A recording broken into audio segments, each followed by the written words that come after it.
Por que tem que tomar o remédio? Porque vai à escola. Por que o mar é tão grande? Porque tem que ir para a escola. São tantas perguntas, tantas dúvidas, indagações que os pequenos fazem, principalmente aos pais, na fase dos porquês, ao ponto de muitas vezes serem os adultos a se questionarem.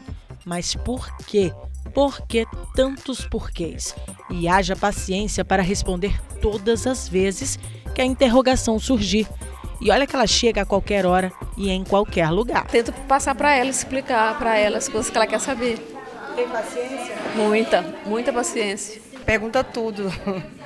E como você lida com isso? Tem paciência para responder tantas perguntas? Às vezes não, às vezes eu... Porque tem coisa que eu não tem nem como responder, porque é tanta coisa. É o dia todo. Por quê? Porque... Agora a Lara perguntou por que a gente tem que ficar aqui esperando. Eu falei, Lara, tem que esperar, Lara.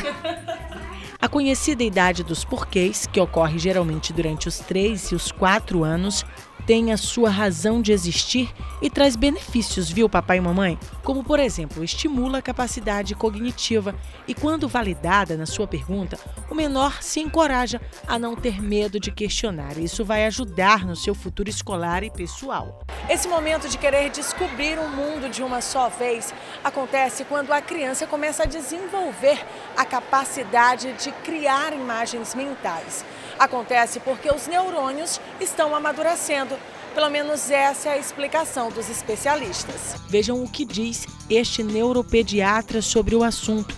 O ciclo da curiosidade inicia quando a molecada começa a ter noção do seu próprio eu e a bisbilhotar uma infinidade de detalhes ao seu redor que não consegue compreender. Normalmente os pais às vezes se surpreendem com a criança no querer saber alguma coisa. De repente ele se encontra diante de uma pergunta embaraçosa. O que sempre a gente vê aconselhado pelos psicólogos é que se faça entender a criança dependendo da idade.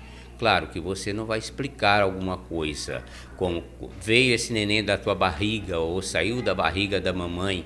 Para uma criança de 5, 6 anos, a mesma explicação que você daria para um de 10 ou de 12. Você tem a sua explicação de acordo com a idade. Então você aí que tem um curioso em casa, por todas estas razões, respire fundo, mantenha calma e responda todas as perguntas com sinceridade e com jeitinho. E o pai tem que ter paciência para responder. Os pais têm que ter paciência para responder. Enquanto essas perguntas elas não forem respondidas de acordo com o que a criança espera, ela vai repetir essa pergunta várias e várias vezes. E se ela não obtiver satisfação com a família, ela vai perguntar para outras pessoas. Ah, não se esqueça. Quando lhe surgir a velha questão do porquê tantos porquês, pense sempre, e por que não?